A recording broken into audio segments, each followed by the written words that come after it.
بسم اللہ والصلاۃ والسلام علی رسول اللہ۔ جو ذات جس قدر عظیم ہوتی ہے اس سے نسبت اور تعلق والی ہر چیز بھی عظیم ہوتی ہے۔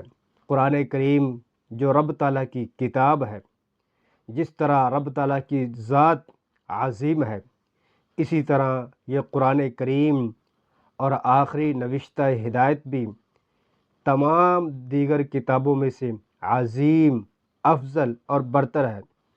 اسی قرآن کریم کی فضیلت کے بارے میں ایک بہت ہی اہم حدیث مبارکہ ہے۔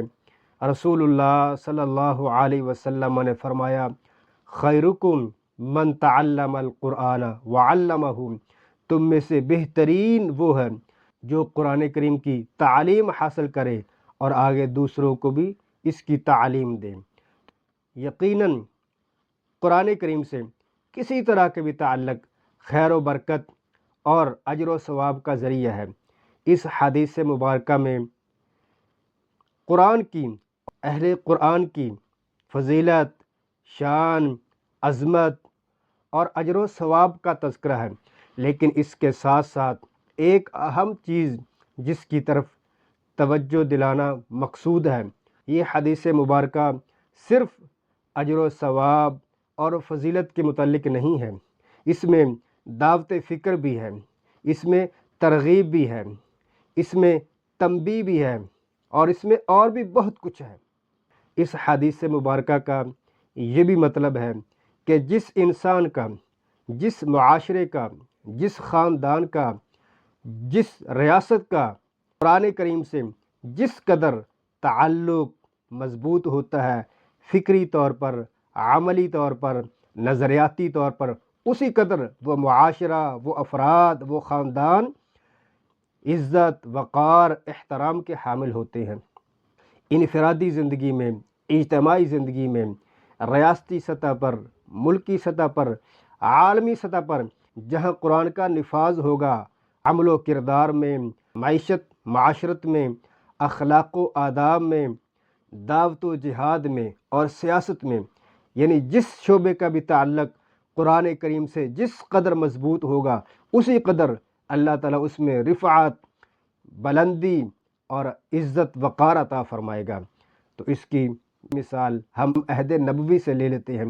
رسول اللہ صلی اللہ علیہ وسلم تمام انسانیت سے بڑھ کر وہ قرآن کریم سے تعلق والے تھے۔ آپ صاحب قرآن تھے، آپ مفسر قرآن تھے، آپ مجسم قرآن تھے، تو آپ کی عزت، شان، عظمت، رفعت تمام انسانیت سے بڑھ کر تھی۔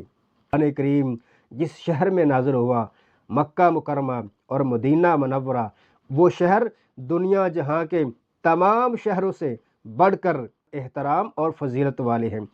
تو اس قرآن کریم پر جن خوش نصیبوں نے عمل کیا، کردار میں، اخلاق میں، دعوت میں، تربیت میں، جہاد میں، سیاست میں، جنہوں نے قرآن کو عملی نمونہ بنایا اور عملی رہبر و رہنما بنایا، وہ دنیا کے افضل ترین انسان ٹھہرے، صحابہ کرام رضی اللہ تعالی عنہ۔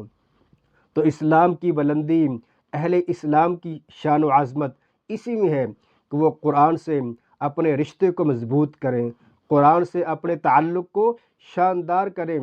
قرآن کریم سے تعلق ہر طرح کی خیر و بھلائی کا ذریعہ ہے۔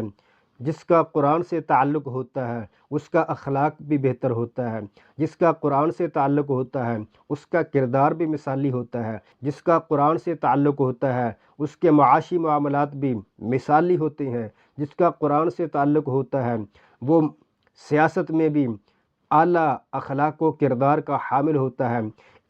انفرادی زندگی میں، اجتماعی زندگی میں، معاشی معاملات میں، معاشرتی امور میں، سیاسی معاملات میں، اخلاق و کردار میں جس قدر قرآن سے زیادہ تعلق ہوگا، قرآن کی تعلیمات پر زیادہ عمل ہوگا، اسی قدر اللہ تعالیٰ دنیا میں بھی عزت، رفعت، مقام، فضیلت عطا فرمائے گا، اور روز قیامت بھی اللہ رب العزت بلند مقام عطا فرمائیں گے۔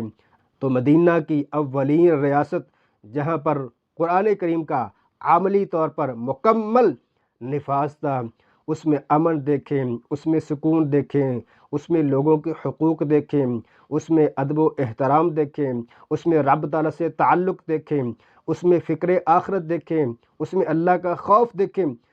قرآن کریم کو ماننے والے وہ دنیا کی عظیم ترین ہستیاں ٹھہریں، انہوں نے لوگوں کی قیادت کی، سیادت کی، پوری دنیا کو رہبری رہنمائی کے اصول عطا فرمائے۔